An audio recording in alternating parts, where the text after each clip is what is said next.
And if you're single, this Sunday is expected to be your busiest day for online dating.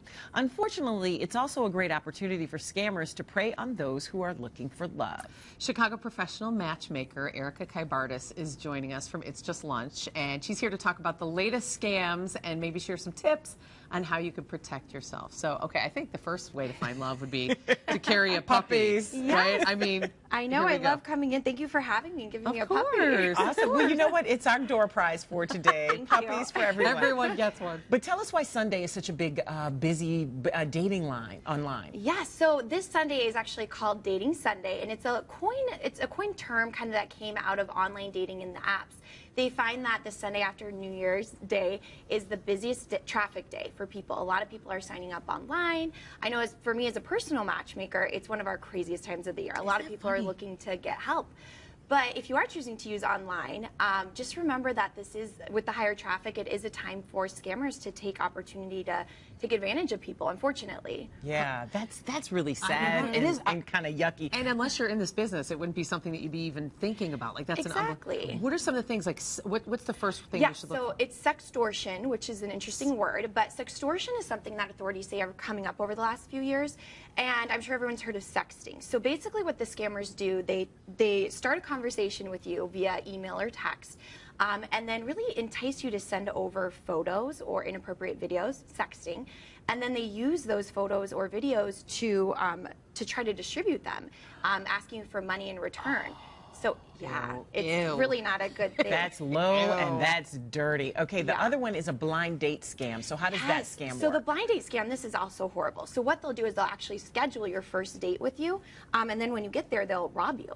So authorities are finding they're taking cell phones, wallets, purses. So you want to make sure you're staying safe in these situations. Right. Well, what are some things that people can do even proactively once you sign up online or on one of those apps or things like that? How do you protect yourself to even prevent getting to the point where you would even be part of that? I know it's distracting working with puppies.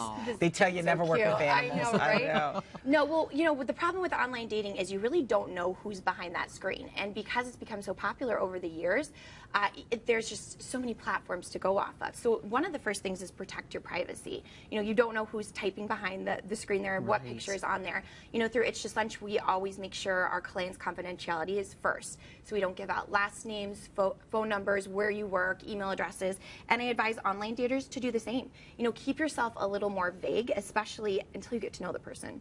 Right. And that might be why it's so great to go with a company like It's Just Lunch. So, I mean, you guys, so you vet these people and you know like who you're dealing with. Exactly. Right? And, you know, we do an interview with all of our clients. We know who we're working with, and, you know, it's quality matches, and we really get to know our clients on a different level. Right. So, you know, another thing to do, though, and I don't advise to do this if you're one of my clients, but to Google your potential matches. Right. You know, through us, we already know our clients. But, you know, if you are online, if you're talking to someone, maybe it's something's a little iffy, it's good to try to get information. You know, maybe find out, are they still married? Do they have kids? If they are working where they say they are. And, you know, that way you can at least go into that date feeling a little more secure. Right. And always let somebody, you know, this was always a rule, even if somebody knew, always let somebody know who you're going to meet, right? Oh, yes, yes. It's so important. You know, check in with someone. Let them know right before, I'm meeting this person at this time at this place. And then always remember to check in after. I know I do that with all my friends and family, like for anything. You know, text me when you're home. You know, through our company, we obviously make the reservations for them, so we know where they are and all the logistics. But another thing to remember is to make sure you pick a public place.